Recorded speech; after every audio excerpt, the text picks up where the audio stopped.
হুঙ্কার দিয়েছিল, সেই হুঙ্কারে সাথে যে সরকার তাদের সাথে যে বেইমানি করেছে যে গত একটা বছর ধরে জুলাই ঘোষণাটাই দেয় নাই, সেটার মধ্য থেকে এখন এসে তারা তাদের ইশতেহারের মধ্যে এই আহাজারিটা প্রকাশ পেয়েছে। সেটা হলো তারা নতুন সংবিধান করবে। তাদের প্রথম অঙ্গীকার প্রথম অঙ্গীকার হলো এই নতুন তাদের এই অনুচ্ছেদটা 1 নাম্বার, 1 নাম্বার ইশতেহারে 1 নাম্বার দফার মধ্যে আছে নতুন সংবিধান করবে এবং সেকেন্ড রিপাবলিক করবে। এবং এর ভেতরের জিসটা হলো, আমি পুরোটা পড়লে অনেক সময় চলে যায়, তার চেয়ে আমি শুধু জিসটা বলি। তারা বলছে আমাদের প্রথম অঙ্গীকার হচ্ছে গণপরিষদের মাধ্যমে একটা নতুন সংবিধান করা। সংবিধান করা। মানে নো মোর যে এই সংবিধানকে ছুঁড়ে ফেলে দাও, এইটাও এই সংবিধানের আলোকেই একটা গণপরিষদ নির্বাচন হইতে হবে আর কি। যে একটা গণপরিষদ নির্বাচন হইলে তাহলে যে সংবিধানের সংস্কার বা পরিবর্তনের জন্য যা যা দরকার হলে ছুঁড়ে ফেলবে সেই গণপরিষদ, এরকম একটা ভাব। তো এখন আমি জানি না তারা গণপরিষদ নির্বাচন আদায় করতে পারবে কি পারবে না, যদিও এইটা এইটা একটা পথ তারা অ্যাটলিস্ট খুঁজে বের করছে, এই পথে তারা আগাবে। তবে তাদের যে মহাগুরুজনরা, ফরহাদ মজার ভাইরা তাদেরকে যেরকম এই সংবিধান ছুঁড়ে ফেলে দেওয়ার জন্য যে বুদ্ধি উৎসাহ দিয়েছেন। পরামর্শ দিয়েছেন সেটা কিন্তু শেষ পর্যন্ত আর হলো না। এটা হলো পরিষ্কার কথা। আর হুঙ্কার দিয়ে এখন যে কালকেই সেকেন্ড রিপাবলিক ঘোষণা করবেন, কালকেই সবাইকে বাতিল করে দেবেন, এই অবস্থায় আর এনসিপি নাই। এই এনসিপির মধ্যেই আছে তারা যে তাদের আকাঙ্ক্ষা হলো গণপরিষদের মাধ্যমে সংবিধানের মাধ্যমে সেকেন্ড রিপাবলিক। ওই সংবিধানের আওতায় মানে যেটা ধরেন ফ্রান্সে তো বিপ্লবের পরপর হয়েছে, এখন ফ্রান্সে এই পদ্ধতিতে হয় নাই, কিন্তু ওনারা একটা নতুন পদ্ধতি বাংলাদেশে যদি প্রতিষ্ঠা করতে পারেন, যে আন্দোলন করে সরকার হটানোর পরে এটা গণপরিষদ নির্বাচন হবে, সেই ইয়েতে সেখান থেকে একটা পার্লামেন্ট গণপরিষদ হবে, সেই গণপরিষদ নতুন সংবিধান করবে, সেই নতুন সংবিধানের আওতায় এসে তারা নতুন রাষ্ট্র ঘোষণা করবেন। তো পথটা তারা চেঞ্জ করছে। শরৎ মজার ভাইদের পথে নাই আর যে কি বলে শহীদ মিনার থেকেই শপথ গ্রহণের যে ফর্মুলাটা তাদের মাথার ভিতরে একদিন পর্যন্ত প্রথিত করা হয়েছিল, সেই জায়গা থেকে তারা বেরিয়ে গেছে, তারা আর নেই। হ্যাঁ, তারপরে তারা এই এই ইয়ের আওতায় তারা বলছে এর আওতায় তারা এর আওতাতে মানে ওই সংবিধানের আওতাতেই যে নতুন সংবিধানটা গণপরিষদ, সেটার আওতায় তারা জুলাই সনদের সাংবিধানিক স্বীকৃতি নিশ্চিত করবে। এখন জুলাই সাংবিধানিক স্বীকৃতি কিন্তু অনিশ্চিত পথ বলে মনে হচ্ছে। কারণ এদের ঘোষণায় যখন এই জিনিসটা আসে, তার মানে তারা এটা থেকেও পিছিয়ে উঠেছে, যে তাদের জুলাই ঘোষণাটার সাংবিধানিক যে স্বীকৃতি, এইটা মেয়ার আলোচনার মধ্যে, এবং এটা এখন যে দলগুলো যে এক হতে পারে না এই ব্যাপারে, তারা এটা সারেন্ডার করেছে। তারা এখন গণপরিষদ নির্বাচন, তাদের এখন মুখ্য লক্ষ্য হলো গণপরিষদ নির্বাচন। সেটা না করে তারা আর এটা করতে পারছে না। মানে তারা বুঝতে পেরেছে যে জুলাই সনদের স্বীকৃতিও, যে সাংবিধানিক স্বীকৃতি জুলাই সনদ যেটা আলোচনা করে আলী রিয়াজ সাহেবরা করছেন, আলী রিয়াজরা যেভাবে হঠকারী ভাবে প্রথম স্টার্ট করেছিলেন, সেই হঠকারী অবস্থান থেকে আলী রিয়াজরাও যে নাই, এটা এই ইশতেহারের মাধ্যমে প্রকাশিত হয়েছে। আলী রিয়াজরাও কিন্তু এখন হতাশাগ্রস্ত এবং তারাও নিজেদেরকে পরাজিত মনে করছে। তা না হলে তারা এটা বলতে পারতো না যে এখন এটা লম্বা প্রসেসের মধ্যে চলে গেল। কোথায় এর আগে সরকার ঘোষণা ছিল সেপ্টেম্বরের মধ্যে দেব, তারপর বলছে ডিসেম্বরের মধ্যে দেব, তারপর বলছে ফেব্রুয়ারির মধ্যে দেব, তারপরে তো আর এই মধ্যে যেতে 1 বছর পার হয়ে গেল। পার হওয়ার পরে এখন শেষ পর্যন্ত তারা নথি স্বীকার করলো যে এই সংবিধানের আওতায়, এই সংবিধানের ভিতরে থেকে একটা গণপরিষদ নির্বাচন, সেই গণপরিষদ নির্বাচনের মাধ্যমে একটা নতুন সংবিধান বা সংবিধান সংস্কার, তারা বলছে নতুন সংবিধান, সেই সংবিধানের আওতায় তাদের সেকেন্ড রিপাবলিক, সেই সেকেন্ড রিপাবলিকের আওতায় তারা জুলাই ঘোষণা বা সেই সংবিধানের আওতায় তারা জুলাই ঘোষণাপত্র এবং জুলাই সনদের সাংবিধানিক স্বীকৃতি নিশ্চিত করবে। এ হলো 1 নম্বরে। সো আপনি পুরোটাই এই এনসিপির পুরা এই প্রথম দফাতেই আপনি খেয়াল করেন যে এনসিপি তাদের আগের অবস্থানে আর নাই। এবার আসেন 2 নম্বর ইয়েতে যদি আসেন, আমি সবগুলি বলবো না, আমি কয়েকটা জাস্ট আমার কাছে ইম্পর্টেন্ট মনে হয়েছে, বা অন্য সময় আমরা অন্যান্য বিষয়গুলি নিয়ে আলোচনা করবো। অনেক মজার বিষয় আছে, নো ডাউট অফ ইট। এটা একেবারে মানে ইশতেহারগুলি যেমন হয় আর কি, মোটামুটি একটা ঘোষণা থাকে যে আমরা এই করবো, আমরা ওই করবো, আমরা এটার মধ্যে সেটা আছে, এটা নিয়ে কোনো সন্দেহ নাই। কিন্তু তাদের যে পরিস্থিতি পরিবর্তন, তাদের যে মানে যে মানসিক যে এবং তারা যে শারীরিক ভাষা ইউজ করছিল এইটা থেকে তারা সরে গেছে। এবার আসেন আপনি তার 2 নম্বর বলছে জুলাই অভ্যুত্থানের স্বীকৃতি ও বিচার। জুলাই অভ্যুত্থানের এবার এবার জুলাই অভ্যুত্থানের স্বীকৃতি আসছে। এখন জুলাই অভ্যুত্থানের স্বীকৃতি দিয়েছে, সেটা প্রথম প্রথম দফায় কিন্তু তারা বলে ফেলছে অলরেডি যে তারা একটা গণপরিষদের মাধ্যমে একটা নতুন সংবিধান হবে, নতুন সংবিধানের আওতায় তারা এই স্বীকৃতি নেবে। কিন্তু আবার তার 2 নম্বরে এসে কিন্তু তারা মনে মনে করেছে যে একটু কিছু তো বলতে হয়। এবার জুলাই অভ্যুত্থানের স্বীকৃতি, তাদের যে আন্দোলনকারীদের স্বীকৃতি, তাদের কি হচ্ছে সেখানে তারা বলছে জুলাই অভ্যুত্থানের স্বীকৃতি স্বরূপ তারা বলতে চায় জুলাই অভ্যুত্থানের শহীদদের পরিপূর্ণ রাষ্ট্রীয় স্বীকৃতি দিতে হবে। এটা হলো তাদের ইশতেহারের একটা অংশ, যে জুলাই গণ অভ্যুত্থানের শহীদদের পরিপূর্ণ রাষ্ট্রীয় স্বীকৃতি দিতে হবে, আহতদের আজীবন সুচিকিৎসা ও পুনর্বাসনের ব্যবস্থা করতে হবে, জুলাইয়ে সংগঠিত গণহত্যা, জুলাইয়ে সংগঠিত গণহত্যা, শাপলা গণহত্যা, বিডিআর হত্যাকাণ্ড, গুম ও বিচার বহির্ভূত হত্যাকাণ্ডের বিচার করতে হবে। এটা হলো তাদের ইশতেহারের দ্বিতীয় অংশ, যে অভ্যুত্থানের স্বীকৃতি দিতে হবে এবং স্বীকৃতিটা যদি ওই সাংবিধানিক আওতায় মেলে তারপরে তারা এটা করবে। 3 নম্বর হলো তারা আওয়ামী ফ্যাসিবাদের সময় সংঘটিত সকল মানবতা বিরোধী অপরাধের দৃষ্টান্তমূলক বিচার ও শাস্তি নিশ্চিত করবে। সবকিছুই এখন কিন্তু গণপরিষদের উপরে চলে গেছে। এখন তারা এখন আর এই সরকারের কাছ থেকে যে তারা এগুলা, এখন আমি জানি না সরকার কি ঘোষণা দিতে যাচ্ছে, সেটাও একটা অশ্বডিম্ব হয় কিনা 5 তারিখে, সেটা এখন এইদের ঘোষণাপত্র অনুযায়ী বোঝা যায় ওইটাও একটা অশ্বডিম্বের মতোই, এরকম ইশতেহারের মতো একটা কিছু ঘোষণা হবে। মানে ওইটাও মানে কিছু হবে বলে এখন বোঝা যাচ্ছে না। তো কিন্তু এদের মূল জি না, কিন্তু ওইটায় তো তারা এই যে আসিফ মাহমুদ সজীব ভুইয়া বলছেন এই ঘোষণাপত্রে আমরা সাংবিধানিক স্বীকৃতির বিষয়টি থাকবে, এইরকম কিছু বলছে নাকি গণমাধ্যমে? না বলছেন, কিন্তু সেটা তো আমরা গতবারই বলছি যে সাংবিধানিক স্বীকৃতি তো সরকারের ঘোষণা দেওয়া হবে না, সাংবিধান স্বীকৃতি হতে হবে পার্লামেন্টের মাধ্যমে। সাংবিধানিক রাইট। স্বীকৃতি যেহেতু তারা পার্লামেন্টের মাধ্যমে, তাহলে গণপরিষদের কথা বলছে, সেই গণপরিষদের মাধ্যমে যে গণপরিষদ নির্বাচিত হবে সেই গণপরিষদের মাধ্যমেই হবে। এরকম ঘোষণা দিয়ে তো হতে পারবে না। এর একটা অর্ডিন্যান্স জারি করতে হয়, যেটা জিয়াউর রহমান করেছে, মুশতাক করেছিল, ইন্ডেমনিটি অধ্যাদেশ। ঠিক আছে, সেরকম একটা হতে পারে, সেটা অধ্যাদেশ একটা হতে পারে। কিন্তু সাংবিধানিক স্বীকৃতি আসছে, আইনি স্বীকৃতি, যেটা কিন্তু আহ, আহ, সজীব কিন্তু যেটা বলেছে, আসিফ মাহমুদ সজীব, সে বলছে যে দলগুলো রাজি হয়েছে সাংবিধানিক স্বীকৃতির ব্যাপারে, কিন্তু কখন, কবে? কালকেই, 5 তারিখে। 5 তারিখে কিভাবে দিবে? সংবিধানের আওতায় তো এই সরকারের কোনো স্বীকৃতি দেওয়ার কোনো সুযোগ নেই। এই সরকার আইনি ফ্রেমওয়ার্ক দিতে পারবে, আইনি ফ্রেমওয়ার্কের বাইরে সরকার কিছু দিতে পারে না। এটা অধ্যাদেশ জারি করার ব্যাপার থাকতে পারে, একটা ঘোষণা দিতে পারে। এখন দেখা যাক তারা কি ঘোষণা দেয়। তবে যেটা আমি আমি যেটা বুঝছি বিপুল, সেটা হলো যে তারা পুরা প্রকৃতির কাছে আত্মসমর্পণ করেছেন, যে প্রকৃতি আমাদের যেদিকে নিয়ে যায় এখন আর আমাদের আর কোনো উপায় নাই। আমরা আসলে প্রকৃতির হাতে পুতুল হয়েছি, এখন এখন আর আমাদের ইচ্ছা অনিচ্ছা কিছু চলবে না। কারণ আপনি যেটা সাংবিধানিক স্বীকৃতির কথা উঠালেন, যে সজীব যেটা বলছে যে সাংবিধানিক স্বীকৃতি, এটা তো সজীব ঘোষণা দিলেই পারবে না। সেটা এরা যদি বিপ্লবী আবার যদি একটা বিপ্লব করে তারা যদি এটা ঘোষণা দিতে পারতো তাহলে হতো। তাহলে এখন তো সংবিধানকে আগে বাতিল করতে হবে, তারপরে তো সাংবিধানিক নতুন সংবিধান আসবে। সেই সংবিধান কেমনে আসবে? গণপরিষদের মাধ্যমে আসবে, সেই গণপরিষদের মাধ্যমে সাংবিধানিক স্বীকৃতি আসতে হবে। সাংবিধানিক স্বীকৃতি সরকারের কোনো ঘোষণায় হয় না, এটা আইন প্রণেতাদের ভোটে হয়। আইন প্রণেতারা এটা নিয়ে আলোচনা করেন, পুঙ্খানুপুঙ্খ আলোচনা করে যেটা প্রয়োজন মনে করেন রাষ্ট্রের জন্য, সেটা তারা পাশ করেন। পার্লামেন্ট তারা সংবিধানের ভিতরে ঢুকানোর জন্য করেন, এবং সেটা আবার 2/3 মেজরিটি লাগবে। এখন তো আবার ধরেন এই যে কি বলে সংবিধান নিয়ে যারা কাটাছাড়ার জন্য যারা দায়িত্বে আছেন, যে আলী রিয়াজ তো বলছে যে কি বলে এটাকে ইয়ে করতে হবে, কি বলে পার্লামেন্টের মাধ্যমে 2 বছর এটা করতে হবে। আলী রিয়াজ তো কোনো সমাধান দিতে পারেন নাই। তাদের কি কোনো সমাধান দিয়েছেন? না, উনি কোনো সমাধান দিতে পারেন নাই।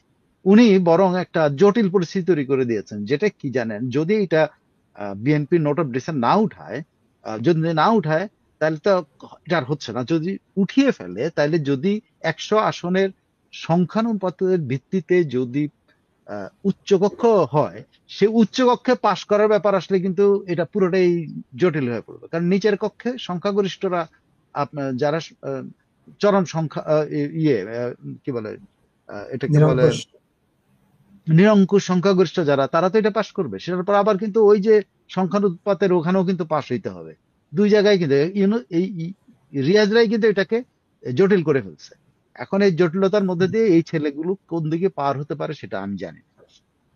আচ্ছা। তবে তাদের একটা তারা ইন্টারেস্টিং এটা দেখলাম যে তারা উম, মানে শাসনতন্ত্রিক বা শাসনের যে বিকেন্দ্রীকরণের এই ব্যাপারে তারা একটা কথা বলছে, সেটা হলো তারা ঘুরে ফিরে তারা কিন্তু বিএনপির ফর্মুলাকে নিয়েছে। সেটা হলো গ্রাম, বিএনপি ছিল গ্রাম সরকার, গ্রাম সরকার। হ্যাঁ, 2003 সালে যে আইনটা পাশ করা হয়েছিল ওটা গ্রাম সরকার। ওটাতে হলো ওয়ার্ডের যে মেম্বার নির্বাচিত হইতো, ওয়ার্ডের যে ওটা কিন্তু নির্বাচিত ইয়ে না, ওটা হলো ওয়ার্ডের মেম্বার যে তিনি হতেন সভাপতি, আর অন্যান্যরা বিভিন্ন প্রতিনিধি থেকে এরকম একটা গ্রাম সরকার হতো। এখন এনারা বলছেন গ্রাম পার্লামেন্ট। হ্যাঁ, গ্রাম পার্লামেন্ট তারা নির্বাচন করবে এবং সেই গ্রাম পার্লামেন্টই হবে গ্রামের উন্নয়ন এবং গ্রামের সমস্যা সমাধানের মূল তদারকি শক্তি।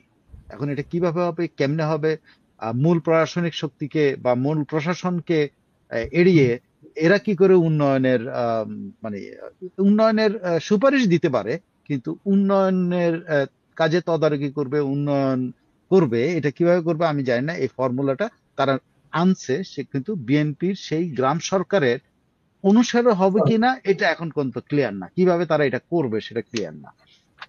আরেকটা মজার জিনিস তারা ইয়েতে আছে, যদি আপনি দুটো জিনিস আমি আলোচনা করে আপনার কাছে যেতে চাই, সেটা হলো যে পররাষ্ট্র নীতি নিয়ে তারা কিন্তু একটা চ্যাপ্টার তাদের একদম লাস্ট চ্যাপ্টার আগের চ্যাপ্টার তারা ইয়ে করছে, সেই চ্যাপ্টারের মধ্যে কিন্তু নতুন কিছু নেই, নাথিং নিউ, নাথিং নিউ। আমি যদি তারপর পয়েন্ট গুলো বলে যাই আপনি বুঝতে পারবেন কেন এটাকে নতুন আমি কিছু মনে করি। সেটা হলো ওনারা বলছেন যে পররাষ্ট্রনীতি হবে দলীয় স্বার্থ ও সংকীর্ণতার উদ্দেশ্যে, সবাই বলে, পরবর্তীতে কি হয় কেউ জানে না। আপোষহীন থাকবে সার্বভৌমত্ব, নিরাপত্তা ও স্বাধীন পররাষ্ট্রনীতির ক্ষেত্রে। এটা কোন দল কি এর বাইরে যায়? যায় না। কোন দল এই কথার বাইরে যাবে না। তারা আপোষহীন থাকে সবসময় নিজস্ব সার্বভৌমত্ব, নিরাপত্তা এবং স্বাধীন পররাষ্ট্রনীতি। এরা কিন্তু আপোষহীন সবসময় বলবে, কোথায় কোন জায়গায় আপোষ করবে সেটা তো গোপনে আপোষ হয়, তাই না? তারপরে বিএনপি কোথায় আপোষ করবে, আওয়ামী লীগ কোথায় আপোষ করবে, এনসিপি কোথায়, এটা কিন্তু যখন সরকারে থাকবে তখন তার মতো করে করে। এটা এগুলা এগুলো জাস্ট কথার কথা। আমি জন্য বলছি যে গতানুগতিক একটা জিনিস কি করছে, বিদেশি হস্তক্ষেপ দৃঢ়ভাবে প্রতিহত করবে। বাংলাদেশে এমন কোন শক্তি আছে যে বলবে না আমরা দৃঢ় দৃঢ় বিদেশি শক্তিকে দৃঢ়ভাবে প্রতিহত করবো না? আছে কেউ? বিএনপি বা আওয়ামী লীগ কে কথা বলবে যে বিদেশি শক্তি আসবে আমরা তাদেরকে প্রতিহত করবো না, ওনারা আসবেন আমাদের এখানে মেহমান হয়ে আমাদের এখানে থাকবেন, এটা বলবে? বলবে না। তো তারাও একই কথা বলছে। পানির ন্যায্য হিস্সা চেয়েছেন, আর পানির ন্যায্য হিস্সা কে চায় না? বিএনপি চায়, আওয়ামী লীগ চায়, সবার একদম ক্ষুদ্রাতে ক্ষুদ্র যে এক এক একজনের দল যেগুলো আছে তারাও কিন্তু পানির ন্যায্য হিস্সা চায়। ঠিক আছে, কে চায় না? রাইট। ওকে, বাংলাদেশের প্রতিটা মানুষের পানির ন্যায্য হিস্সা চায়, এটা নতুন কিছু না। তারপর রোহিঙ্গাদের ব্যাপারে বলছেন দ্বিপক্ষীয় এবং বহুপাক্ষিক মানে কূটনীতির মাধ্যমে এটা সমাধান করতে। তো সেটা তো শেখ হাসিনার প্রচলিত নীতি। বহুপাক্ষিক কূটনীতি চেষ্টা করেছেন, চীনকে ঢুকাইছেন, আমেরিকার সাথে করছেন, বিভিন্ন দেশকে এটাতে ইনভলভ করছেন, টার্কির অনেক দেশকে ইনভলভ করছেন, মালয়েশিয়াকে ইনভলভ করছেন, অনেক দেশকে। তো তারাও তো একই কথা বলছে, বলছেন মুসলিম প্রধান দেশগুলোর সঙ্গে সুসম্পর্ক। এটা কোন বাংলাদেশে কোন রাজনৈতিক দলের ঘাড়ে একটা মাথা আছে যে মাথা আমাদের দেশের মুসলমানদের ইয়ে থেকে কাছে রেখে দিবে, কল্লাটা ফালায় দেওয়ার জন্য, যে এই কথা বলবে না যে আমি মুসলমান দেশের সাথে সম্পর্ক রাখবো না? বলতে পারো কোন রাজনৈতিক দলের ঘাড়ে দুইটা মাথা আছে যে মাথার মধ্যে একটা ফালায় দিলে আরেকটা দেশে চলবে? পারবে না। তারপরে বলছে যে আন্তর্জাতিক ফোরামের সক্রিয় অংশীদারিত্ব চায়। এটা কোন রাজনৈতিক দল চায় নাই? জিয়াউর রহমান সে সার্ক করছে, তারপরে শেখ হাসিনা কি যেন যে D8 এ গেছে, তারপরে আরো অনেকগুলো আসিয়ান, তারপর সার্ক, অনেক কিছুই তো আমরা অনেক ফোরামে আমরা জাতিসংঘে তো তা আছি। তো কে এটার বাইরে বলবে? শুধু একটা জিনিস তারা বলছে, তারা শুধু স্টেট অ্যাক্টর নয়, পাবলিক ডিপ্লোমেসিকে একটা পথ হিসেবে গ্রহণ করবে। আমি এক্স্যাক্টলি জানি না এই পাবলিক ডিপ্লোমেসিটা কি। যেটা আমি জানি সে পাবলিক ডিপ্লোমেসি হলো জনগণের সম্পর্ক বৃদ্ধি করা। এখন তাহলে তো দেখা গেল যে ওনারা যেহেতু বলছেন পাবলিক ডিপ্লোমেসি, তার মানে ওনারা কি ভারতের সাথে পাবলিক ডিপ্লোমেসিতে যাচ্ছে? দিলে তো ভালোই, আমাদের প্রতিবেশীর সাথে তারা সম্পর্ক বাড়াতে, এটা তো সবাই চায়।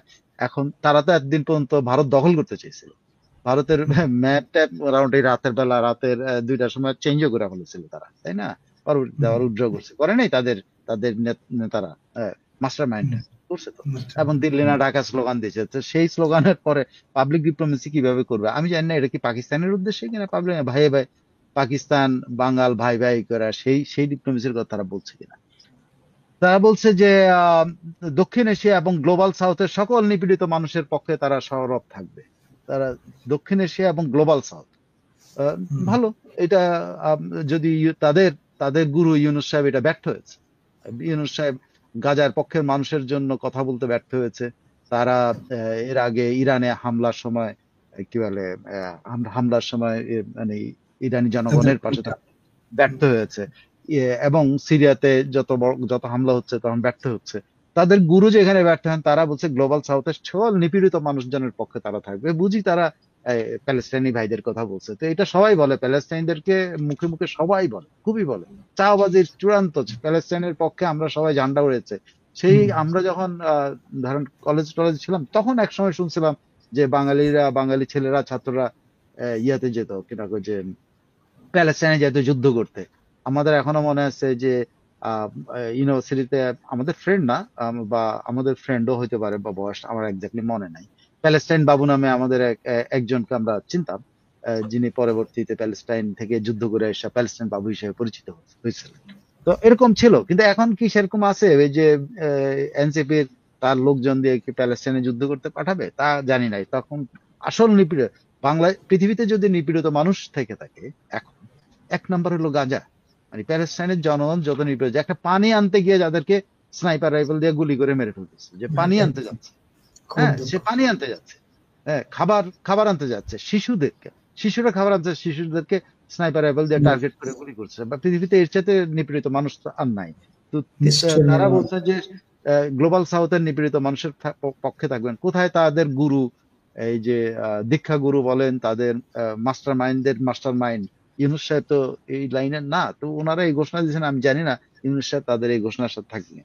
এখন আসে একটা মজার বিষয়, সেটা হলো প্রতিরক্ষা কৌশল নিয়ে তারা মজার মজার কথা বলেছে।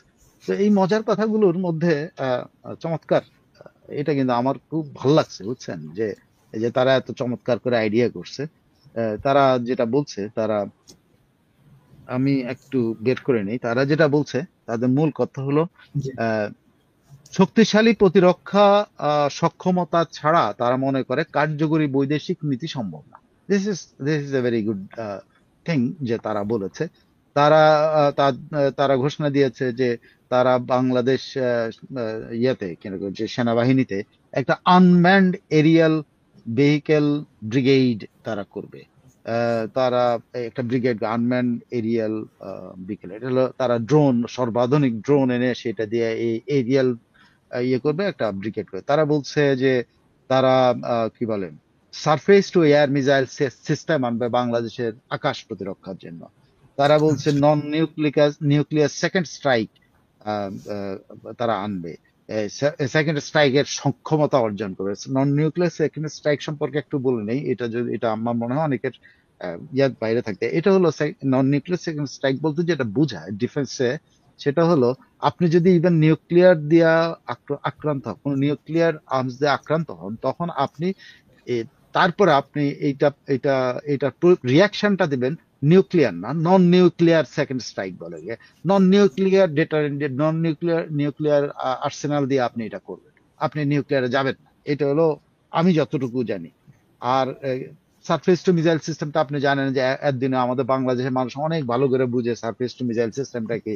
ইউক্রেন বারবার আমেরিকা থেকে সিস্টেম গুলো চায়, এগুলা সম্পর্কে মানে যে আকাশে আপনি যখন ক্ষেপণাস্ত্র নিক্ষেপ করা হয়, তখন সেই ক্ষেপণাস্ত্রকে আকাশেই ধ্বংস করে দেওয়ার জন্য যে সিস্টেমটা, এই এটাকে ওই যে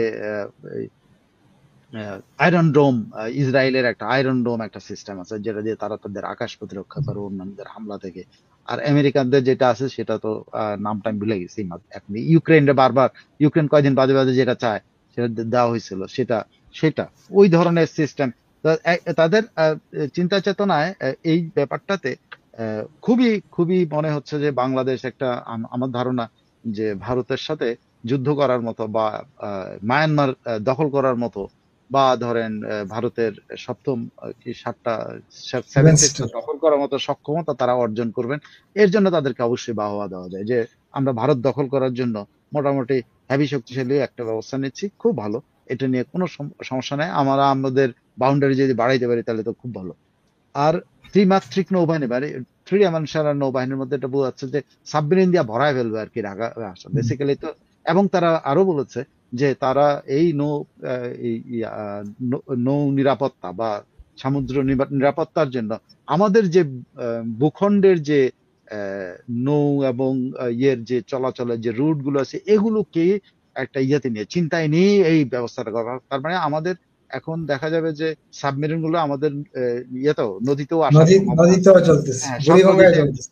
হ্যাঁ, চলবে, এটা নিয়ে অসুবিধা নেই। তারা সেটাই বলছে, তারা বলছে আমাদের ভূখণ্ডের যে প্রাকৃতিক যে গঠন প্রকৃতি আছে সে নদীমাতৃক বাংলাদেশ, হ্যাঁ, লেখা আছে নদীমাতৃক বাংলাদেশ, তার মানে নদীতেও সাবমেরিন আসতেছে। তো এইটা তারা কিন্তু দেখেন তারা এত আধুনিক এবং এত কিছু ইয়ে করতেছে, কিন্তু তারা যেটা সহজ বাংলাদেশের জন্য ছিল, যেখানে বাংলাদেশের এক্সপার্টিস ছিল, সেটা যেমন বাংলাদেশের সাইবার সিকিউরিটিতে বাংলাদেশের লাখ লাখ ছেলে মেয়ে এখন সাইবার সিকিউরিটি নিয়ে কাজ করতে পারে, প্রাইমারি লেভেলের জ্ঞান আছে। তারা কিন্তু সাইবার সিকিউরিটি ফোর্স নিয়ে কিন্তু কথা বলে না। আমেরিকা কিন্তু তারা যে আমেরিকার দোসর, সেই হিসাবে আমেরিকার কাছ থেকে সাইবার সিকিউরিটি ফোর্স গঠনের জন্য তারা কিন্তু চেষ্টাটা চালায়, তারা চেষ্টা চালাচ্ছে হলো খামোখাই ওই যে পাশের দেশ দখল, অমুক দখল তমুক দখলের জন্য যা যা করা দরকার। কিন্তু সাইবার সিকিউরিটি যে আপনার দেশের ইকোনমিক সিকিউরিটি, এটাও কিন্তু সাইবার সিকিউরিটির একটা অংশ। সো সাইবার সিকিউরিটি নিয়ে তারা কিন্তু আমি কথা বলতে শুনি নাই বা তাদের এর মধ্যে দেখলাম না। তারা স্পেস ফোর্স যেটাকে বলে, যে আকাশের যে একটা ফোর্স, যেটা আপনি জানেন কিনা জানেন, আমেরিকা কিন্তু এটা বেশ ইয়ে করছে, যে স্পেস ফোর্স আছে তাদের। তো আরো অনেক আচ্ছা, দেশে স্পেস ফোর্স করেছে। মানে সেই সব যেসব জিনিস দিয়ে আসলে আপনি প্রতিবেশী না, আপনি আসলে দেশটাকে শক্তিশালী করবেন সেগুলোর দিকে চিন্তা না করে আপনার পুরোটা প্রতিরক্ষা নীতির মধ্যে টার্গেট হলো কেমনে আমরা আরেক দেশে দখল করবো বা আরেক দেশে এই করবো বা আমাদের দেশে পুরা সামরিকায়ন হবে। এটা হ্যাঁ, যুদ্ধবাজ মানে মনোভাব। হ্যাঁ, যুদ্ধবাজ সামরিকায়ন মনোভাব। আবার। হ্যাঁ, আরো একটা আছে, তারা যুবকদেরকে সক্ষম করে যেন একটা সামরিক শক্তি একটা তৈরি হয়, তারাও ট্রেনিং দেওয়ার, এটাও একটা প্ল্যান তাদের আছে।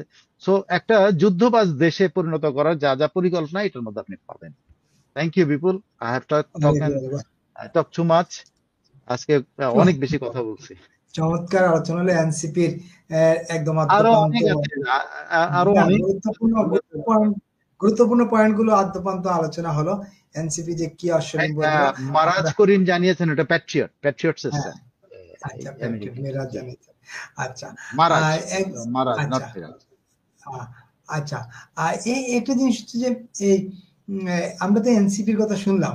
এনসিপির পাশাপাশি কিন্তু শহীদ মিনারে এনসিপি ছিল, তাদের আরেক সহযোদ্ধা দল ছাত্রদল ছিল শাহবাগে, এবং সেই শাহবাগের সমাবেশে মির্জা ফখরুল বক্তব্য দিয়েছেন, তারেক রহমানও বক্তব্য দিয়েছেন।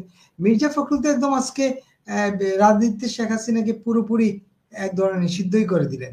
বললেন শেখ হাসিনাকে আর রাজনীতি করতে দেওয়া হবে না, হাসিনাকে আর রাজনীতি করতে দেওয়া হবে না এদেশে। এগুলো মেঠো রাজনীতি, বুঝছেন, এগুলো মেঠো। আপনি এই সব দলই আপনি আহ, কি বলে, আমি একটা উপন্যাস পড়ছিলাম, নামটা ভুলে গেছি, যে আহ, মেয়ের বয়ফ্রেন্ড, এটা ভুলে গেছি নামটা। খুব মেয়ের বয়ফ্রেন্ড রাজনীতি করে, তো শ্বশুর বাড়িতে মানে হবু শ্বশুর বাড়িতে সে খেতে গেছে, তখন ইয়ে বলছে যে শ্বশুর জিজ্ঞেস করতেছে কি তোমার তো আজকে বক্তৃতার জন্য মাঠে যাবা, তো আমার এখানে খায় আমার বিরুদ্ধে বক্তৃতা দেওয়ার জন্য যাচ্ছ কি? তখন ও হাসতে হাসতে বলতেছে, তার মেয়ে বলতেছে আর কি, যে হ্যাঁ বাবা, সে তো এখান থেকে প্রস্তুতি নেওয়া আমার থেকেও অনেক প্রশ্ন জিজ্ঞেস করেই যাচ্ছে তোমাকে ঘায়াল করার জন্য। এটা মাঠের রাজনীতি হলে এগুলোই, বুঝছেন, এই উপন্যাসের একটা। আর এমনিতেও দেখেন মেট্রো রাজনীতি নিয়ে তো অনেক কথাই আছে, যে মাঠে যা বলে অন্তরে সেটা তারা বলে না। ধারণ করে এটা না। মাঠে মানুষের বোকা বানানোর জন্য বলে, যে রাজনীতিতে শেষ কথা বলে কিছু নাই রাজনীতিতে। মাঠে একটা কথা বলে, ভিতরে আর একটা কথা। রাজনীতিতে মিথ্যা কথা বলা একটা এক ধরনের আর্ট। হুম। হ্যাঁ। সো মাঠে মাঠে আপনি যদি এটা আমি জানি ওর নাম উচ্চারণ করলে অনেকে আমার উপর রাগ হইতে পারেন। আমি সালাউদ্দিন কাদের চৌধুরী পার্লামেন্টে একটা বক্তৃতা দিয়েছিলেন। তো সেই বক্তৃতাতে এটা কেন দিয়েছিলেন আমি বলি।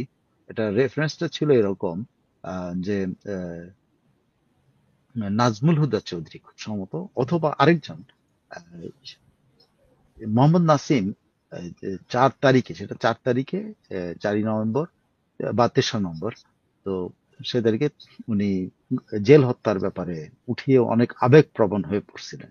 হ্যাঁ, অনেক আবেগপ্রবণ বক্তৃতা দিয়েছেন যে তার তার বাবাকে এবং জাতীয় 4 নেতাকে জেলে হত্যা করা হয়। তখন এই জমিরুদ্দিন সরকার, অথবা আমার মনে নাই এক্স্যাক্টলি, অথবা নাজমুল হুদা, ব্যারিস্টার নাজমুল হুদা খুবই টিটকারি করে একটা পাল্টা বক্তৃতা দিয়েছিল। তখন এই সালাউদ্দিন কাদের চৌধুরী করতেন এনসি, এটাও এনসি কি যেন বলেন তো, এনসিএ না কি যেন একটা করতো সালাউদ্দিন কাদের চৌধুরী। হ্যাঁ, হ্যাঁ, আহ, সালাউদ্দিন কাদের চৌধুরীর দলের নাম তো এন কি এন এনসি, ডি হ্যাঁ, কি ভুলে গেছি এনডি আমি, এনডি না তো? অনেক আগে, না হ্যাঁ, এনডিএ না। হ্যাঁ, তো সালাউদ্দিন কাদের চৌধুরী উঠে বক্তৃতা দিতে গিয়ে সে খুব ভৎসনা করেছে ইয়েকে, কি বলে, ব্যারিস্টার নাজমুল হুদাই খুব সম্ভবত খুব ভৎসনা হুম, করেছে যে আপনারা একজন তার বাবা মারা গেছে সেই ব্যথাটা না বুঝে আপনারা এখানেও পলিটিক্স করতেছেন, মৃত্যুর সাথেও পলিটিক্স। সে তার নিজের বাবা জেলে মারা গেছে এরকম বলে টলে সে এক পর্যায়ে বলছে, বক্তৃতা দিচ্ছে যে আহ, শেখ মুজিবুর রহমান যদি চিটাগং যেতেন, আহ, উনি আমাদের বাড়িতে আমার মায়ের হাতে রান্না খেয়ে লালদিঘি ময়দানে গিয়ে আমার বাবাকে গালাগালি করতেন। ঠিক আছে। আর তার বাবার কথা সে বলছে, তার বাবা ঢাকায় এলে এই বেগম মুজিবের হাতে রান্না খেয়ে রেসকোর্স ময়দানে গিয়ে শেখ মুজিবুর রহমানকে গালাগালি করতেন। সো রাজনীতি এক জিনিস, মাঠ এক জিনিস, আর অন্তর অন্য জিনিস। আমি কি বুঝাইতে পারছি যে আহ, পরিষ্কার। যে এই মির্জা ফখরুল এটা মাঠের রাজনীতির কথা বলেছেন, কিন্তু অন্তরে কি সেটা কাজ করবে কি সেটা মনে হয়? আপনি তা মনে হবে না। আপনি ঐক্যমত্য কমিশনের সালাউদ্দিন আহমেদ, ধরেন সালাউদ্দিন আহমেদের ভূমিকা মাঠে খেয়াল করুন। কিন্তু কথায় কথায় কিন্তু বলছেন যে ফ্যাসিবাদের উনি মূলোৎপাটন করার জন্য উনি জান প্রাণ দিয়ে দেবেন। যখনই ইয়েতে যায়, চিটাগাঙে যায়, চকরিয়া যায়, অমুক যায়, যেখানে যেখানে যা দেওয়া যায়, ওখানে গেলে কিন্তু পুরা মূলোৎপাটন করতেছেন। কিন্তু ঐক্যমত্য কমিশনে এসে কি করতেছেন? ঐক্যমত্য কমিশনে এসে কিন্তু পূর্বের ধারাবাহিকতা রক্ষার জন্য কিন্তু ফাইট করতেছে। এইটা হলো পলিটিক্স এর যে পলিটিক্সে সব জায়গায় সত্য কথা বলে না, মানুষের যখন যেটা দরকার মানুষকে বলে। আর ওই সমাবেশে ছাত্র দল রয়েছেন, যে ছাত্র দল গত 15 বছর ধরে ইউনিভার্সিটিতে থাকতে পারে নাই, সেই এলাকায় গিয়ে কি আপনার মনে হয় মির্জা ফখরুল ইসলাম আলমগীর বলবেন যে না আমরা শেখ হাসিনার, আমরা চাই যে সবাই একসাথে ইনক্লুসিভ রাজনীতি করে? এটা বলবেন? বলতে পারে। বললে ওনার রাজনীতি শেষ। খুব পরিষ্কার, খুব পরিষ্কার। বাংলাদেশে যে প্রতিহিংসার রাজনীতি, সেই জন্য মাঝে মধ্যে এই আগে আপনি সাকা চৌধুরীর বাবার কথা বললেন, বঙ্গবন্ধু শেখ মুজিবের কথা বললেন, যে তারা একে অন্যের বিরুদ্ধে, একজনের বাসায় খেয়ে ওনার বিরুদ্ধে আবার বলতে, তখন তাদের মধ্যে যে সখ্যতা ছিল, যে আন্তরিকতা ছিল সে বঙ্গবন্ধুর রাজনীতি। বঙ্গবন্ধুর বইয়ের মধ্যে আছে, আত্মজীবনীতেই আছে। হ্যাঁ, আমি পড়েছি। আমি বলতেছি বঙ্গবন্ধু অনেক জিনিস আমি পড়লাম, দেখলাম। আমি বলছি যে এই যে তাদের মধ্যে যে রাজনৈতিক সখ্যতা ছিল, যে আহ, কি বলে একটা আন্তরিকতা, ভালোবাসা, একে অন্যের প্রতি শ্রদ্ধাবোধ, শ্রদ্ধাবোধটা ছিল একে অন্যের প্রতি চরম। এখন তো রাজনীতিতে মনে করেন শ্রদ্ধাবোধের জায়গা দখল করে নিচ্ছে গ্রেনেড, শ্রদ্ধাবোধের জায়গা দখল করে নিচ্ছে খুন গুম, এই যে ধরে নিয়ে প্রতিদিন লাশ পাওয়া যাচ্ছে বাংলাদেশে। কিন্তু মানে নদীর ধারে, খালে বিলে, সর্বত্র কার কে কোন লাশ হয়ে যাচ্ছে কেউ জানে না। কিন্তু এই তুরাগ নদীতে, মানে কয়েকদিন আগে দেখলাম 3টা লাশ পাশাপাশি নদীতে ভাসছিল, তুলছে। এই যে মনে করেন ঘটনা, এইগুলার প্রেক্ষিতে একই মাঝে মাঝে এখনকার রাজনীতিবিদদের বক্তব্য, এই যে মেট্রো রাজনীতি যেটা বলেন, মাঠের বক্তব্য আর বাস্তবের অবস্থা আসলে বড় কঠিন। যাক, আমরা মনে করি ওইটাই, যে মেট্রো রাজনীতি আর প্রকৃত রাজনীতি এক হবে না, কাছাকাছি হবে না, একটু দূরত্ব থাকবে। একেবারে আমরা শেষ পর্যায়ে আসছি, কিন্তু আমার একটা কিউরিসিটি ছিল। আপনি যদি অভয় দেন তাহলে আমি কিউরিসিটিটা আপনার সঙ্গে উপস্থাপন করতে চাই। আপনি এই মধ্যে আমাকে তারেক রহমান সম্পর্কে জিজ্ঞেস করছেন, সেটা কথা জি, বলা জি, জি, হয়নি। তারেক রহমান, জি, তারেক রহমানের কথা বলছিলাম। তারেক রহমান তো বক্তৃতা ও, দিলেন, আমি শুরুতেই বলছিলাম তারেক রহমানও বক্তৃতা দিলেন। এইটা নিয়ে যদি আপনি একটু বলেন। তারেক রহমান বক্তৃতা দিলেন আজকেও ছাত্রদলের সমাবেশে। দিলেন, এবং তিনি দিছেন। তার আগে কিন্তু মির্জা ফখরুল ইসলাম কিন্তু তারেক রহমান নিয়ে যে কথাগুলো বলেছেন সেই কথাগুলো জি, আপনাকে শোনাই, এবং তারপরে তারেক রহমানের বক্তব্য যে কত অসার সেটা নিয়ে বলি। মির্জা ফখরুল কতটা হতাশ হলে তিনি এই কথাগুলো বলতে পারেন। মির্জা ফখরুল বলছে, ধরেন ফেব্রুয়ারিতে নির্বাচন হবে, আমি কোট আনকোট বলছি, সারা দেশের মানুষ সে অপেক্ষায় আছেন। তার আগে, মানে সারা দেশের মানুষ নির্বাচন অপেক্ষায় আছেন, তার আগে কিসের অপেক্ষায়? তার আগে বাংলাদেশের মানুষ অপেক্ষায় আছেন তাদের নেতা তারেক রহমান দেশে ফিরে আসবেন, দেশে ফিরে আমাদের নেতৃত্ব দেবেন। বুঝতে পারছেন হতাশাটা? হুম, হুম, যে তারেক রহমান, এটা কিন্তু আহ এক নেতা আরেক নেতার উপর যে চাপ সৃষ্টি করার যে কৌশল, মানে সেটা অসম্মান না করেই জনগণের সামনে যে চাপটা কিন্তু চাপ দিলেন তারেক রহমানকে, যে তার অনুপস্থিতি তাদের জন্য সমস্যা হচ্ছে। আপনি কি আমি আবার বক্তব্যটা বলি, আমি বললে আপনি, আমি হ্যাঁ পড়ছি। বলেন। ফেব্রুয়ারিতে নির্বাচন হবে, সারা দেশের মানুষ সেই অপেক্ষায় আছে, একদম কোট আনকোট করতেছি। তার আগে বাংলাদেশের মানুষ অপেক্ষায় আছেন তাদের নেতা তারেক রহমান দেশে ফিরে আসবেন, দেশে ফিরে আমাদের নেতৃত্ব দেবেন। তিনি কত বড় হতাশ যে তার নেতার ব্যাপারে, সেটা কিন্তু সবার হুম, সামনে বলে নেতার উপরে কিন্তু একটা প্রেশার ক্রিয়েট করলেন যে তুমি আসছো না কেন, তুমি না আসাতে তো এগুলো হচ্ছে না, কোনো কিছু সমাধান আমরা করতে পারতেছি না, বিকজ পার্টিতে একটা নেতা দরকার। তুমি রাইট। ছাড়ছো না, তুমি আসছো না। এখন সে কিন্তু জনগণের কাছে কিন্তু এটা পৌঁছায় দিল যে জনগণ দাবি করতেছে আপনাকে তার আগে আসতে হবে, আসতে হবে। চাপ দিয়ে দিল না? এই যে হুম, পলিটিক্সটা, আমরা তো একটু আগে ধরেন মির্জা ফখরুল শেখ হাসিনাকে বিদায়ের প্রক্রিয়া, কিন্তু একই সঙ্গে দেখেন কি কৌশল অবলম্বন করলো। তারেক রহমানকে রীতিমতো উনি ভৎসনা করেছেন এই বক্তব্যটার মাধ্যমে। একেবারে যদি এটা একেবারে। অন্তর্নিহিত বক্তব্য আপনি বুঝতে হয় তাহলে এটা বুঝতে হবে যে তারেক রহমানকে, হ্যাঁ, হুম, উনি আসলেই ভৎসনা করেছেন। তো এই যে জিনিসটা, তারপর সেখানে তারেক রহমান কি বলছেন, উনি একটা পুরা দীর্ঘ বক্তৃতা দিয়েছেন সেখানে। উনি এটা হলো কি জানেন, আমি কথাটা অনেকে বলে হলো ট্রেন মিস হয়ে গেছে, আমি এটা বলি নাই। আমাদের দেশে ট্রেন মিস হওয়ার চাইতে আমাদের দেশে বেশি, আহ ট্রেনের চাইতে বেশি সংখ্যা হলো নৌকা। হ্যাঁ, নৌকাই মিস হয়ে গেছে। ঠিক আছে, ওই নৌকা এমন মিস হয়েছে যে বিএনপি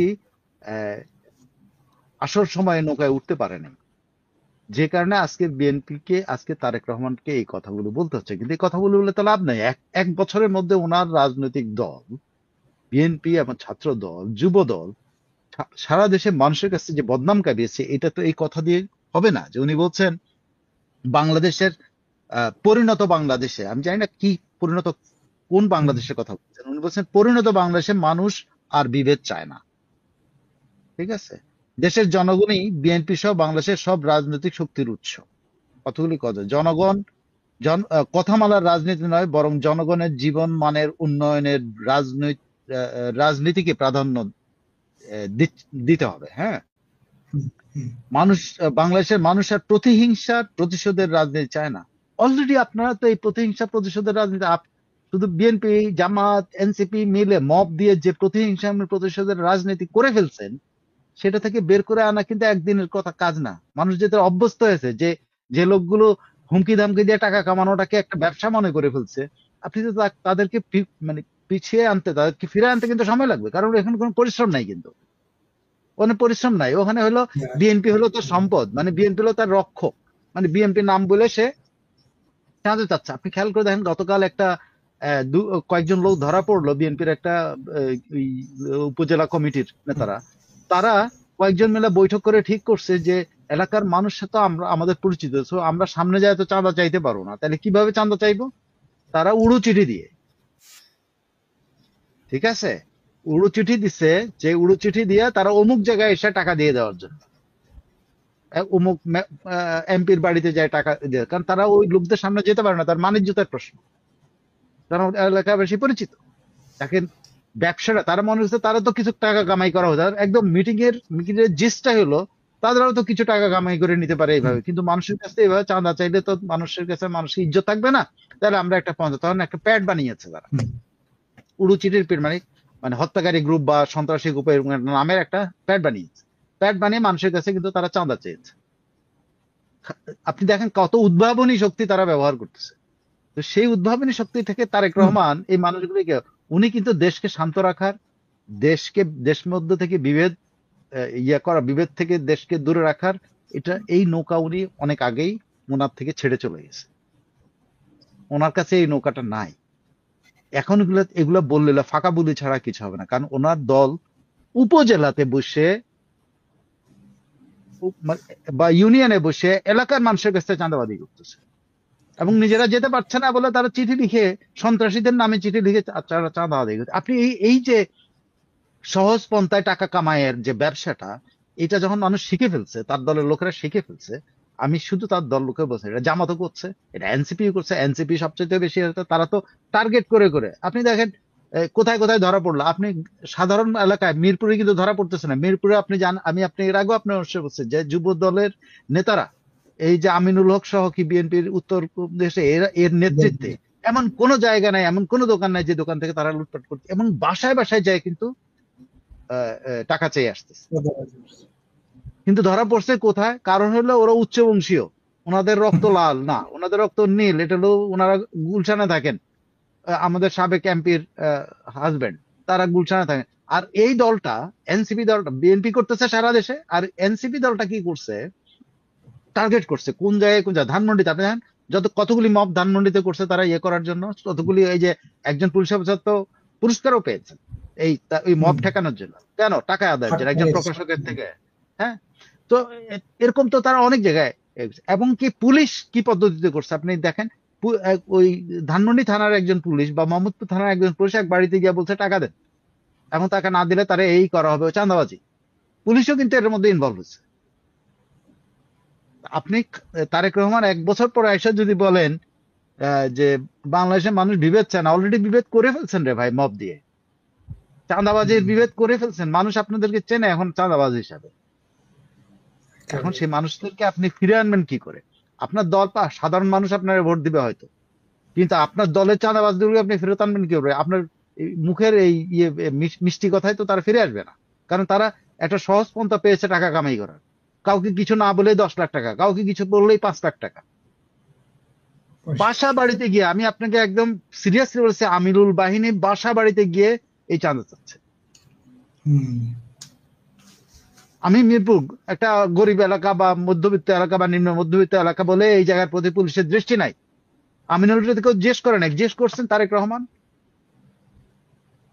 আপনি পুরান ঢাকায়, আচ্ছা ঠিক আছে, মানুষের কাছে টাকা পয়সা আছে অনেক, অনেক পুরান ঢাকার অনেকেই ধনী, বাট সবাই তো ধনী না রে ভাই। আপনি এনসিপি টার্গেট করছে কি জানেন? বাংলাদেশের প্রত্যেক জেলায় যেখানেই বড় লোকেরা আছে, সে বড় লোক মানে যারা উচ্চবংশীয় বা নীল রক্ত তাদের কাছ থেকে টাকা চাক করছে। আর বিএনপি করতেছে কি জানেন? বিএনপি করতেছে সাধারণ মানুষের উপরে বাড়ি ঘরে গিয়ে বিএনপি চাঁদাবাজি করছে। আর জামাত কি করতেছে জানেন? জামাত প্রতিষ্ঠান দখল করে নিচ্ছে। আপনি দেখেন এই জনগণটা কারা দখল করেছে? এনসিপি, শিবির, জামাত, তারা দখল করেছে। প্রতিষ্ঠান জামাত করতেছে কি বুঝছেন? প্রতিষ্ঠান দখল করে নিচ্ছে। আর বিএনপির লোকজন আছে চাঁদাবাজিতে ব্যস্ত, আপনার কাছে এসে চাঁদা চাইবে, আপনার কাছে না দিলে আপনার অবস্থা খারাপ, মব দিয়ে আপনারে দিবে। সো আপনি তো গরিব মানুষ, বা আপনার মাঝে মাঝে বিপুল আপনার কাছে কত টাকা আছে, আপনার কাছে এসে 10 লাখ টাকা চায়, আপনি তো বলবেন ভাই আমি 10,000 টাকা তো দিতে পারবো না, আমি চলেই যাবো।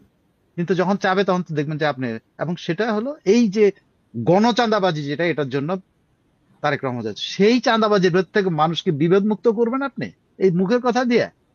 হ্যাঁ, আপনি একটা চকলেট দিয়ে খাওয়ায় বলবেন যে, আপনার দলের নেতাদেরকে চকলেট দিয়ে বলবেন যে যাও বাবা এই চকলেট খাও আর চাঁদাবাজি করো না। যারা মজা পেয়ে গেছে ব্যবসা না করেই টাকা কামাই করার, যারা চাঁদাবাজিকে ব্যবসা হিসেবে নিয়েছে, আপনি তাদের কিভাবে করাবেন? সবচেয়ে সহজ পন্থা। হ্যাঁ, তারপর উনি বলছে প্রতিহিংসা প্রতিশোধ। আরে ভাই, এই চাঁদাবাজি করতে গিয়ে তো প্রতিহিংসার প্রতিশোধের ইয়েটা হচ্ছে। কারণ আপনি সহজকে, আওয়ামী লীগের লোকজন সহজ, তাদের কাছে টাকা আছে, সো ওরা আমরা একদিন খাইতে পারি না, তোমরা একদিন খাইতে আমার টাকা দাও। তো প্রতিশোধ তো আপনি এটা থেকে, এই যে সহজ পন্থার, এই সহজ পন্থা থেকে সরাবেন। এটা পারতো তখনই যদি প্রথম দিনই 5ই আগস্টে যখন বা 6ই আগস্ট ওনারা জনসভা করছেন, সেখান থেকে যদি উনি এই কথাগুলি বলতেন যে এগুলা করা চলবে না, এগুলা করলে এই হবে। ওনারা দেখেন চাঁদাবাজির ইয়ের বিস্তার কি ঘটেছে, যে বিএনপি দলীয় ভাবে এই পর্যন্ত প্রায় 10,000 তার কর্মী নেতাকে বহিষ্কার করতেছে। হুম। 10,000 লোককে তারা বহিষ্কার করছে। এগুলো হলো চুনোপুঁটি। আর বড় পুঁঠিগুলি কোথায় গেছে? আচ্ছা, বড় বলতো কোথায়? পুঁটিগুলো, বড় টুপিগুলো তো আছে। আপনি আপনি মিডিয়াগুলোর দিকে তাকান না, মিডিয়াগুলো দখল করছে না? সব সব দুই একটা জায়গায় সব জায়গায় তো দখল করে ফেলছে। সব তো দখল আপনি করে ফেলছে। আপনি আপনি এটা থেকে, আপনি এটা থেকে কিভাবে উনি এখন দেশকে বিভেদের হাত থেকে রক্ষা করবেন? কোনোভাবে উনি, আমি জানি না, এটার একটা উনি ইয়ে হারায় ফেলছেন। সবাই বলে ট্রেন মিস, আমি আর ট্রেন মিস করে, সবাই ট্রেন মিস, আমি মনে হচ্ছে উনি নৌকাটা হারাইছেন। কারণ নৌকা বাংলাদেশের হারিয়ে ফেলছে। নৌকা, নৌকা প্রতীক দিয়ে এই দেশের স্বাধীনতা এসছে। সো উনি ওই নৌকা ধরতে পারেন না, নৌকা মিস করে ফেলেছেন। I am sorry. একেবারে একেবারে একেবারে।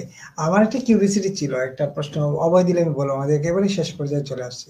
কিউরিসিটিটা হচ্ছে, এই যে এনসিপি বারবার হুচট খাচ্ছে, মানে ধাক্কা খাচ্ছে, এবং বারবার তারা প্রতারিত হচ্ছে।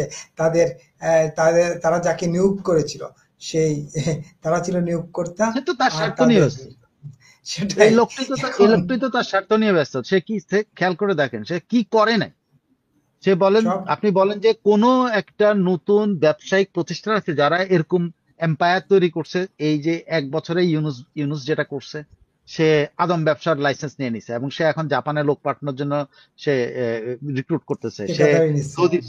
সৌদি আরবে লোক পাঠানোর জন্য দায়িত্ব, নার্স পাঠানোর জন্য দায়িত্ব নিয়ে নিচ্ছে। সে তো অনেক কিছু চেয়ে গেছে। তারপর নিজের কোনো ইয়ে ছাড়াই সে নিজের 666 কোটি টাকা ট্যাক্স মকুব করায় নিছে, নিজের বিরুদ্ধে সব হুম। মামলা উইথড্র করায় নিছেন। তারপরে ইউনিভার্সিটি হচ্ছে, উনি তো ওনার এম্পায়ার নিয়ে ব্যস্ত। স্টারলিংকে এনে ওনার গ্রামীণ ফোনের মাধ্যমে উনি ইয়ে করছেন। তারপরে গ্রামীণ ব্যাংক থেকে সরকারি শেয়ার ইয়াতে 10% নামায় নিয়ে আসছেন, সব নিয়ে গেছেন উনি। তো সবই তো ওনার ওনার ওনার এম্পায়ার তো বড় হয়েছে রে ভাই। বাংলাদেশে তার এম্পায়ার বড় হয়েছে। এখন ইউনুসকে যদি কেউ প্রশ্ন করে, ভাই আপনার তো একটা এম্পায়ার আছে, এই যে খালেদা জিয়ার কি এম্পায়ার আছে, বা শেখ হাসিনার কি এম্পায়ার আছে এরকম, আপনি যেটা এম্পায়ার তৈরি করলেন?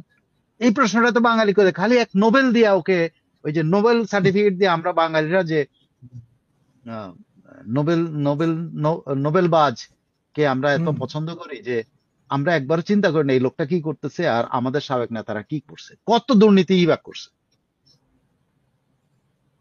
আপনি একেবারে একেবারে পরিষ্কার।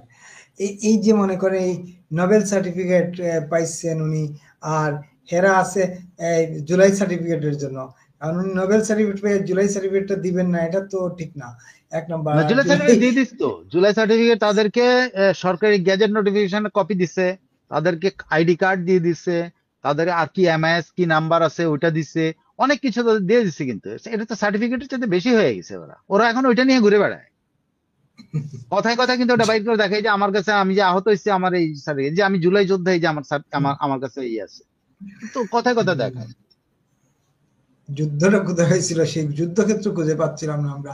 আচ্ছা, এখন এই যে শেষ করি একটা প্রশ্ন করে, এই যে ঘোষণাপত্র আগামীকাল ঘোষণা করা হবে, হ্যাঁ, ডে আফটার টুমরো ঘোষণা করা হবে 5 তারিখে মানিক মিয়া এভিনিউতে, এবং ভাড়ায় লোক এনে সেখানে জড়ো করা হবে। ভাড়ায় লোক বললাম এই কারণেই যে 16টা ট্রেন ভাড়া করা হয়েছে, বুঝছেন, সরকারি টাকায়। তা মুক্তিযোদ্ধা মন্ত্রণালয় সেই টাকা পরিশোধ করবে। মুক্তিযোদ্ধা মন্ত্রণালয়ের এখানে কি কাজ, তারা কেন পরিশোধ করবে এই টাকা? আমার মাথায় অন্তত যায় না, একে আমি খুঁজে পাই নাই তারা কেন এটা করবে। তো ওই সেখানে ভাড়ায় লোক, জুলাই যোদ্ধার ঘোষণা দিবে যে এই জন্য। এই ভাড়ায় লুকাই না কি ঘোষণা দিবেন, যেটা এত মানে গোপন করে রাখছে নাকি, বুঝতেছি না দেখা যাক। এখন না সেক্ষেত্রে। শোনেন, এখন আসছে এত গোপন জিনিস, আর বার না হচ্ছে এটা ওনারা উপস্থাপন করবে না। ওনারা কিন্তু ঘোষণা দিবেন বলছে না, বলছে ওরা জাতির কাছে উপস্থাপন করে। আসলে এটা কি উপস্থাপন করতে যাচ্ছে না, এটা আইনি ভিত্তিতে যেটা নাগরিক ইয়ে পার্টি যেটা বলতেছে, তাদের আইনি ভিত্তিতে, আক্তার বলছে, সবাই বলছে না, তাদের আইনি ভিত্তি দিতে হবে। সে আইনি ভিত্তিটা কি হয় ওইটা হলো দেখার বিষয়। সেটার পরে ওইটা নিয়ে আলাপ করা যাবে। কিন্তু এটা তো সত্য যে উনি ভাড়াটিয়া বাহিনীর উদ্দেশ্যে কি মানে বক্তৃতা দিবেন। আহ, ইউনূস সাহেব বক্তৃতা দিবেন, মানে কি ওই ঘোষণাপত্র পড়বেন উনি। মানে লোকজন ভাড়া করে সব দোষ খালি আগে আওয়ামী লীগের হইতে যায়, তারা ভাড়া ভাড়া লোক নিয়ে এসে বক্তৃতা দিচ্ছে, বা বিএনপির হইতে। এখন দেখেন গড্ডালিকা প্রবাহে বা শব্দটা বললে কঠিন কঠিন লাগে, স্রোতে ঘাস ভাসায় দেওয়া, এটাও যদি বলেন এটাও কঠিন লাগে। তাহলে একটা সহজ সরল যদি কিছু বাইর করতে পারেন ভালো। মানে উনি উনি কিন্তু কি বলে, হুম, উনি আসলে গড় লোক ছাড়া কিছু না, কিন্তু উনি উনি সবার মতোই, কিন্তু কিন্তু উনি নিজেকে প্রকাশ করে উনি নোবেল বিজয়ী। নোবেল বিজয়ী সাহেব টাকা পয়সা দিয়ে মানুষ ভাড়া করে এনে বক্তৃতা দিবে, এর চেয়ে লজ্জার কিছু আর হইতে পারে না। এটা রাষ্ট্রীয় ভাবে একটা রেকর্ডেড জিনিস থাকলো, এবং ইন্টারন্যাশনালি কিন্তু আইটেল এটা নিয়ে দেখবেন যে 2-4 দিনের মধ্যে রিপোর্ট হবে যে ইউনূস সাহেব এরকম একেবারে। তার লোকজন নাই, লোকজন ভাড়া করে নিয়ে এসে বক্তৃতা দিচ্ছে। ভাড়া লোক এনে বলতেছেন একেবারে শেষ পর্যায়ে। অনেকে অনেক কমেন্ট করছেন, কত কমেন্ট পড়ব।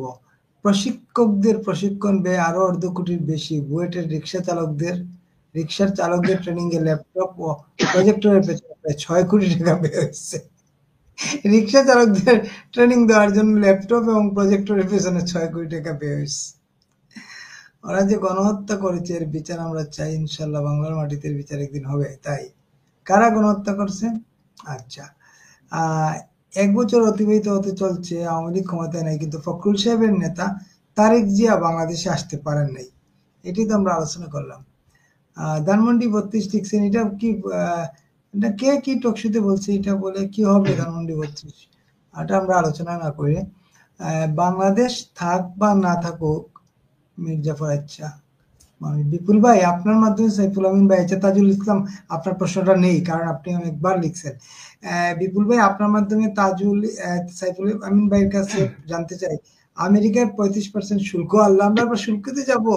35% শুল্ক 20% নামিয়ে আনলো। আমার মনে হয় এমনকি, জি প্লিজ, এমনকি হয় নাই, গোপন চুক্তি, গোপন কিছু চুক্তি করেছে, সেন্ট মার্টিন সামরিক ঘাঁটি ইত্যাদি হতে পারে কি? এইটা তো আসলে গোপন যায় না। সাইফুল ভাই একটু গরম পানি খান, প্লিজ একটু গরম পানি খান, তাহলে ঠিক হয়ে যাবে। অনেক কথা বলছেন আজকে, লম্বা একটা না বলছেন তো, মাঝখানে ব্রেক দেয় নাই। উনি বলছেন নাকি তাজুল ইসলাম বলছেন যে সাইফুল ভাই এই যে এই এনডিএ চুক্তি যে হইলো, এনডিএ নন ডিসক্লোজার এগ্রিমেন্ট, যেটা এর আওতায় আমরা যে চুক্তিগুলো করে ফেললাম, কিন্তু সামরিক ঘাটির চুক্তি আছে কিনা আপনার কি কি মনে হচ্ছে আর কি, উনি জানতে চাইছে আর আপনার কি। কালকে আমি বলি নাই যে কোনো চুক্তি হয় হ্যাঁ, নাই, কিন্তু এনডিএটা হয়েছে। সেটাই, এনডিএ এই এটাই তো চুক্তি বলছি, কিন্তু এখনো শেষ হয় নাই, ওনারাই বলছেন, আমি কালকে তো বলে এই চুক্তি এখনো হয় নাই। এই চুক্তির চুক্তি জন্য হবে। ওয়েট করতেছেন, হবে আর কি, এইটার জন্য ওয়েট করছে। বাণিজ্য উপদেষ্টা নিজেই ঘোষণা দিয়েছেন যে ওনারা যৌথ ঘোষণা, যৌথ বিবৃতির মাধ্যমে এটা জানানো হবে। এটা হলো ট্রাম্প একতরফা ভাবে 20% আরোপ করে দিচ্ছে। এটাই হলো 77টা দেশের সাথে বাংলাদেশের নাম হচ্ছে, কিন্তু চুক্তি যেটা সেটা কিন্তু হয় নাই এখন পর্যন্ত। এনডিএ চুক্তি ডিফারেন্ট। এনডিএ চুক্তি হচ্ছে এই যে চুক্তির সময় যত কিছু হবে এগুলা আপনারা লুকায় রাখতে ডিসক্লোজ হবে। করা যাবে তো না। এখন চুক্তিটা এখন পর্যন্ত হয় না। চুক্তিটা হইলে, যদিও বাণিজ্য উপদেষ্টা বলেছেন যদি ওনারা পারমিশন পান, আমেরিকার কাছে পারমিশন, তাহলে ওনারা ইয়ে করা, তাছাড়া যৌথ বিবৃতিতে হয়তো কিছু থাকবে। একেবারেই। আহ সুমন মন্ডল এবং রফিকুল ইসলাম দুইজন লিখছেন, গণপরিষদ সংবিধানে তো নাই, তাহলে কিভাবে সম্ভব? গণপরিষদের নির্বাচন 3 দল রাজি হবে, বিএনপির উপর কোনো আস্থা নাই। আচ্ছা, সেন্ট মার্টিনের কথা আমরা ভুলে যাই নাই, মনে আছে, সামনে তো শীত মৌসুম আসতেছে, সেন্ট মার্টিনের কি হবে জানা যাবে। আর কি, আরে আপনি খালি ইউনূস যদি 5 তারিখে গণপরিষদ নির্বাচনের তারিখ ঘোষণা করেন, কোনো সুযোগ নাই। গণপরিষদ তারিখ কেমনে ঘোষণা করবেন? আমার মনে হয় না। শোকের এই মাসে সংবিধান বাঙালি বাতিল করে রাজা, দিতে হবে আগে। সংবিধান আগে বাতিল করতে হবে, বিপ্লবী সরকার করতে হবে আগে। হ্যাঁ, তারপর বিপুল ভাই ব্যক্তিগত পরামর্শ, 2 অনুষ্ঠানের মধ্যে সময় কম থাকে, তাহলে স্যুপ, ফলের রস, শরবত, হট। থ্যাংক ইউ কাঁঠাল। আমি চেষ্টা করবো, আপনার পরামর্শ খুব চমৎকার। আমি মানে সফট জিনিসটি খাই, আমার ভীষণ ক্ষুধা লেগে যায় অনেক সময়, এই আর কি। আচ্ছা, ভারতের সাংবাদিক ইউনূস জামাত শিবিরের মতো গুজবে উস্তাদ, তাই নাকি, কি জানি। আচ্ছা, গণমামলায় আসামি করে লাখ লাখ টাকা হাতিয়ে 2টি ফ্ল্যাট আর গাড়ি কিনেছেন সমন্বয়ক আরাফ ভুঁইয়া। তার মামলা থেকে রায় পাননি আন্দোলনকারীরা, তার বিরুদ্ধে মানববন্ধন করছে ভুক্তভোগী এলাকাবাসী। কোথায় সাদিয়া, একটু জানাবেন কোন এলাকায়? আরাফের নাম শুনছি, আরাফ ভুঁইয়া কোন এলাকায় সেটা ভুলে গেছি। আচ্ছা, সাইফুল ভাইয়ের আলোচনা আমার আচ্ছা ভালো লাগে, থ্যাংক ইউ। মনিউর জামান, মনিরুর জামান, মনিরুর জামান। আচ্ছা, হিন্দু সম্প্রদায়কে অনুরোধ করি একটা মহাসমাবেশ ডাক দেন, এভাবে না মরে প্রতিরোধ গড়ে তুলুন। গত জুলাই ও আগস্ট ঘটেছে গুজবের উপর ভিত্তি করে, আবার এখন অনেক ক্ষেত্রে গুজব ছড়ানো হচ্ছে, গুজবকারী একটা আলাদা গ্রুপই আছে। ভালো, অনেকে কমেন্ট করছেন, আমরা আর সময় নেই না, তাইলে অনেকের কমেন্ট পড়তে পারতাম, লম্বা হয়ে গেছে অনুষ্ঠান, তারপরেও আমরা মোটামুটি আপনারা আলোচনাটা আমরা শুনতে পারছি, একদম চুলচেরা বিশ্লেষণ একটা হলো। বিশেষ করে এনসিপির যে ইশতেহার, এইটা নিয়ে আমার অনেক কিউরিয়াসিটি, সংবিধান কিভাবে তারা নতুন করবে, হ্যান ত্যান নানা কিছু ছিল, সব জানা গেল। এবং বিএনপির তারেক রহমান সম্পর্ক, তাদের অসহায়ত্বের কথা বোঝা গেল। এবং এটা খুবই ইন্টারেস্টিং ব্যাপার, তারেক রহমানের উপর যে একটা মানে আশায় বুক বেঁধে আছেন তারা, তারেক রহমান ফিরবেন, বহিরা তারেক রহমানের উপর একটা চাপ প্রয়োগ করা, এইটা আসলেই কঠিন হয়েছে, খুব অসহায় লাগছে। অসংখ্য ধন্যবাদ সবাইকে, যারা দেখছিলেন দেখবেন। সবার প্রতি অনুরোধ, বিপুল টক ফেসবুকটি ফলো দিন এবং ইউটিউব চ্যানেলটি সাবস্ক্রাইব করে আমাদের সঙ্গে থাকবেন। এবং আমাদের আরো দুটি চ্যানেল, বিপুল টাইমস ও মিডিয়া হাউস বাই বিপুল, এই দুটি চ্যানেলও আপনারা সাবস্ক্রাইব করবেন, আশা করি আমাদের পাশে থাকবেন। যারা দেখছিলেন দেখবেন, সবাই নিরাপদ থাকবেন এবং সাবধানে থাকবেন। অবশ্যই আগামী 2-3 দিন এবং সাবধানে, আরো বেশি সাবধানে থাকবেন, রাস্তাঘাটের প্রয়োজন না হলে বের না হলেই ভালো। সবার প্রতি শুভকামনা জানিয়ে এই অনুষ্ঠান শেষ করবো এখনই। সাইফুল ভাই। সবাইকে শুভেচ্ছা। বাংলাদেশে, ভারতে যারা আছেন তাদেরকে রাতের শুভেচ্ছা। আর পৃথিবীর অন্যান্য জায়গায় যারা আছেন তাদেরকে তাদের স্বস্থানের শুভেচ্ছা সময় অনুযায়ী। বাংলাদেশে আছেন যারা, তাদের প্রতি বিশেষ অনুরোধ যে আপনি নিজে নিরাপদে থাকবেন এবং আপনার পরিবারকে নিরাপদে রাখবেন।